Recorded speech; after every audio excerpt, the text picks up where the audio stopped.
Hey everyone, Board Game Brody here with Meeple Mountain. I have a new copy of Origin's First Builders. It's a Euro game by Board&Dice. So let's get right into this one.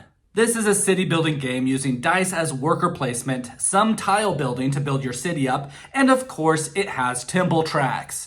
Also, there is a military track that will determine first player, among other things. And these spots above here are the areas where you will place your dice workers. The value on the dice needs to be equal to or greater than that showed on that dial. And one of the only problems that me and many others have figured out is that it's hard to see the values on each of these dials. So let me fix it here for you.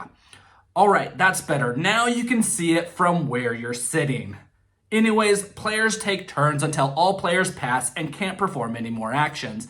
Then a new round begins, and this happens until the end of the game is triggered.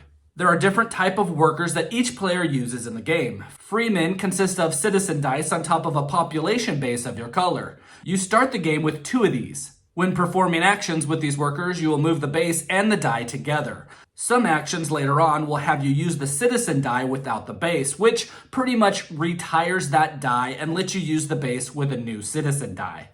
Speakers are temporary workers, which can be gained with some actions. They will go under your control until you perform an action with them, and they are never placed on a population base, nor do they have a color associated with it, just a value. Archons don't have a value and ignores any restrictions based on die values. They also don't have a color until later in the game where they gain colors. Now, during the game, you can visit an encounter site, you can close a district, build a tower level, grow your population, or pass. When visiting an encounter site, you will place one of your dice with a value that is equal to or exceeds the value on the dial of that site. You can still go there with a die of lower value, but you will need to pay the difference in wisdom, one of the resources in the game. You start the game with 2 dice, they're already on population bases, and you have a plastic archon. And the archon disregards the value of each encounter site so it can go anywhere. As players take turns, they can place their workers on encounter sites that other players are already on, or ones that don't have anyone on them yet. When taking the action with a die, you will choose one of the top 2 actions to perform. Then, if the color die matches the bonus action tile, you can then, in addition, perform that action. All of these actions can be performed in any order that you would like. A 6 value die will let you do both the top 2 actions, and if matching colors, the color bonus action as well. Your archon won't have a color associated with it at the beginning of the game, like I've mentioned probably 3 times already, but when you use a 6 value die on a site, it will later be placed on your board as an advisor. This will score you points at the end of the game, but also let your archon be assigned that color and will be able to take those color bonuses. Later in the game, additional dice will then be added here as well, so your archon will become more powerful. So let's talk about some of these actions that these sites let you do. You can gain resources from what's listed. There are 3 main resources in the game: stone, food, and wisdom. Gold is the 4th resource, which is wild, and it can be used as any resource and is worth 1 point at the end of the game. This action is move on the military track. You will move your disc the number of moves shown or allowed. You can share spaces with others on this track. Whenever you pass a boundary, you will take a superiority token. These tokens can be used to perform an additional action on that turn. This track is also the first player track, and the player furthest on it becomes the first player next round. Also, if you get to the end of this track, then you will earn 9 points. This second icon shown after the move on the military track is make an attack. When doing this, you will take the shown bonus printed next to the space that your military strength disc is on. Then you will receive 1 point for each military strength disc that is lower on the military track, and 1 point for each boundary that your military strength disc has already crossed. So this will generate resources and get you points. This icon is to purchase a building. This is purchased from the market on the board. You will pick a tile that you want, you will pay the cost in wisdom listed on the board next to the tile, plus the cost in stone listed on the tile itself. You will then take the tile, you'll place it in your own personal area and add it to your city, placing the tile above, below, left or right of another tile. All players will start with 2 tiles. After adding that building, you can then take the ability listed on it. You will only take the action listed on these tiles when you first acquire them, and also immediately after closing a district with a die of the same color of that tile. Don't worry, I'll explain this a little bit more later. The remaining tiles on the board will then slide up, and that same colored building that you just took will come out and be on the bottom. Planning and strategy can be done with these buildings. Each one has its own ability, and you can see far in advance which tiles will come out for you to acquire. Also, there's district cards placed out. You want to match those patterns with tiles in your city to score points listed on that card and gain gold. When closing a district, you will take more actions on your building tiles. When taking this action, you also have a chance to flip any available tile over to build a farm. It costs nothing, and you will add it to your city. That doesn't count as any color, but it could help you connect future tiles when wanting to get them in a specific spot, most likely to fulfill a district card. This icon means that you will pay 1 stone, and then you'll move one of your zodiac discs up 2 spaces on its track, and then you get that temple's zodiac card. These cards will give you abilities that often contradict other game rules. They will or should guide your strategy and cause each player to become asymmetric to the others in regards to what they get versus what the other players get to do. Also, at the end of the game, you will get points from moving up on these tracks, but you will only score the points on the 2 tracks that you are the lowest on. So it might be worth it to move up on all 3 and not just 1. This action is to gain a citizen die. You will see there is a track with colored dice on it, and you will pay any wisdom to take the associated die without changing its value. You'll place it on one of your open population bases. The remaining dice will then slide to the left until the rightmost space is empty. Then from the common stock, you will take a new die matching the same color that you just took. Roll it and place it on that empty spot. This action is to pay 1, 2, or 3 food, and for each one spent, you choose one of the following. You can either increase the value of one of your unused freemen by 1, or you can move 1 space on the military track. From the actions I've explained already, I am confident that you can figure out what the bonus action tiles do and their actions. Now on your turn, if you don't want to actually visit an encounter site, you can do something else. You might want to close a district to gain points. To do this, you will want to match a building pattern from one of the district cards with tiles in your own city. To do this, you will select a freeman, a die with a base, not an archon or a speaker die. You'll place the die in a seat of power space, which is the square in the middle of these tiles.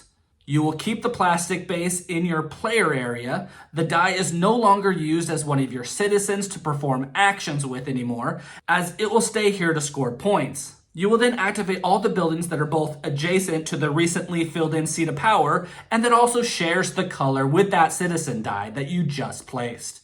If all 4 tiles match a district card, you will gain the points listed on that card.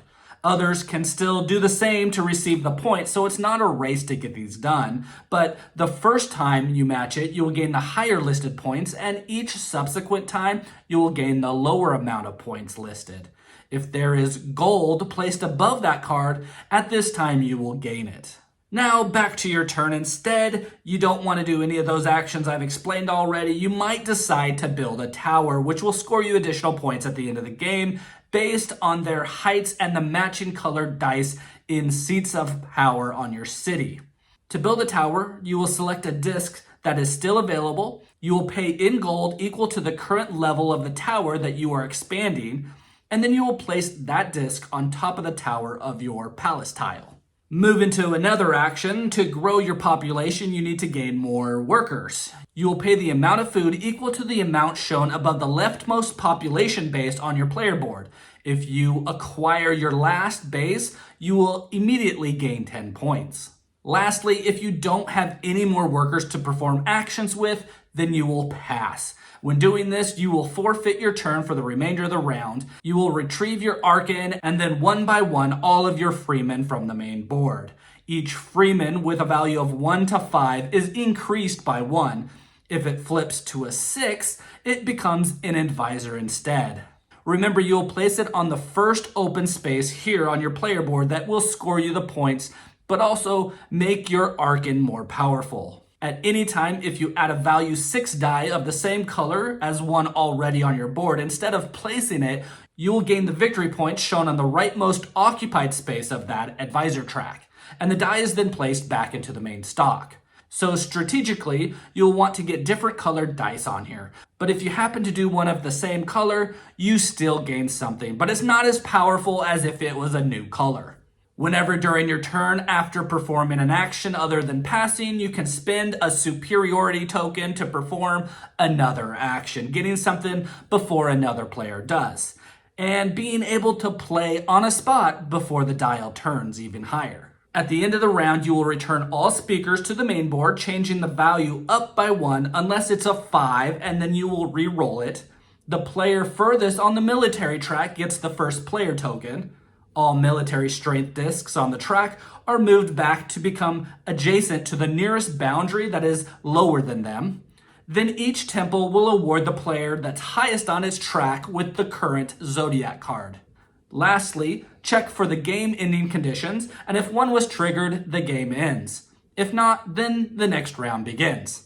The in-game triggers when a player has moved all 3 of their Zodiac discs to the top space of each temple track, or there is no more gold above any district card, or there are 3 or fewer colors of tower discs remaining in stock, or there is no available citizen dice of a color that needs to be added to the citizen offer.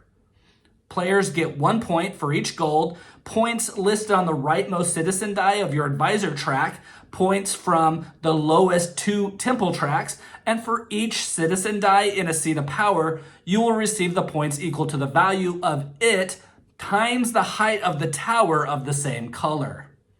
The player then, with the most points, wins the game. So, wow, this game is awesome. Well, the mechanics and the dice placement choices and the options for them is so well designed that it takes front stage over the theme, over the production, and over anything else that you can think of. Numbers matter, but only to a point, as you lose dice workers when you get to a 6. You also need high value dice to take actions on some of the encounter sites, but then all of a sudden it turns once more and boom, it's back to a 1. Easy peasy to get there now.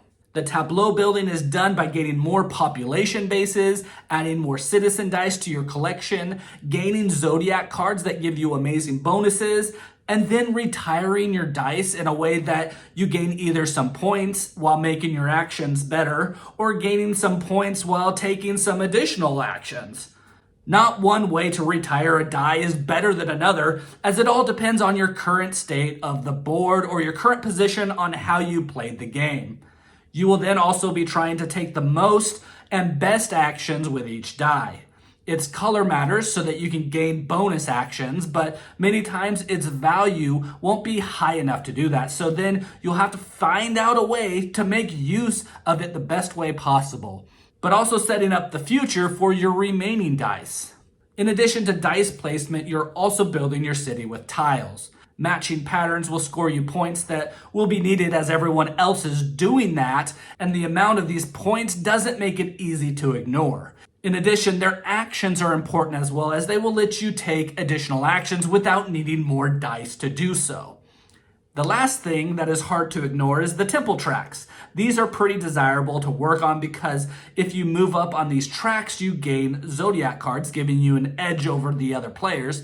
Then at the end of the game, your placement on these tracks can score you a lot of points. But again, you need to work on all 3 of them because the lowest 2 will be the only 2 that will score. Really, this game is good because of its mechanics and gameplay. The production isn't horrible, but it's not like a lot of these newer games coming out that have some flashy components, the oohs and the ahs. Also, the theme hardly holds during play besides the city building part. I'm very pleased with this game, and besides the need to highlight the dials to see the values better, there is nothing else wrong with the game, and it will get to my table all the time. So build a city with the help from a mothership with your family and friends in Origins First Builders by Board&Dice. Again, this is Board Game Brody. I hope you enjoyed this video. Stick around and check out some other board game reviews to see what you might want to get to the table.